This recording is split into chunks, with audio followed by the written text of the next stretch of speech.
साथियों, हमें petrol diesel का उपयोग कम करना होगा। देश हित में साल भर तक हम सोने के गहने नहीं खरीदेंगे। વેસ્ટ એશિયા સંકટની વચ્ચે પીએમ મોદીની અપીલ, કહ્યું વિદેશી મુદ્રા બચાવવા માટે પેટ્રોલ ડીઝલનો સંભાળીને કરો ઉપયોગ, 1 વર્ષ સુધી ન ખરીદો સોનું, વિદેશી યાત્રાઓ પણ ટાળવા કરી અપીલ, બોલ્યા દેશ હિતમાં ખાદ્ય તેલ અને ફર્ટિલાઇઝરના ઉપયોગમાં કરો કપાત, વર્ક ફ્રોમ હોમની કરી વકીલાત. પશ્ચિમ એશિયામાં તણાવ અને ક્રૂડમાં ઉછાળાથી બજારમાં દબાણ, નિફ્ટી સેન્સેક્સ 0.5% જેટલા ઘટીને બંધ, ત્યારે નિફ્ટીનું દિવસના નીચલા સ્તરની નજીક ક્લોઝિંગ, મિડ કેપ સ્મોલ કેપમાં રહી વેચવાલી, રૂપિયાનું પણ રેકોર્ડ નીચલા સ્તર પર ક્લોઝિંગ.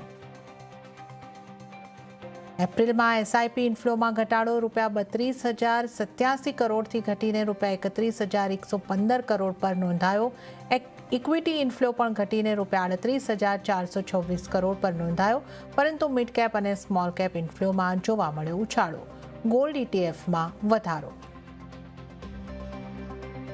રક્ષામંત્રી રાજનાથસિંહની અધ્યક્ષતામાં ઇન્ફોર્મલ ગ્રુપ ઓફ મિનિસ્ટર્સની મહત્વની બેઠક, પશ્ચિમ એશિયાની પરિસ્થિતિ પર મંથન, કેન્દ્રીય મંત્રી કિરેન રિજિજુ, હરદીપસિંહ પુરી, રામમોહન નાયડુ સહિતના ઘણા મંત્રીઓ સામેલ.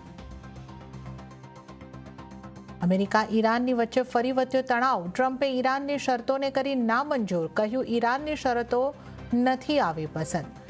જાહેરાત વચ્ચે કાચા તેલમાં ફરી આવ્યો ઉભરો. અને સોમનાથ મંદિર પર કુંભાભિષેક કરાયો, પીએમ મોદીએ મંદિરમાં કરી પૂજા, સૂર્યકિરણ એર શો યોજાયો.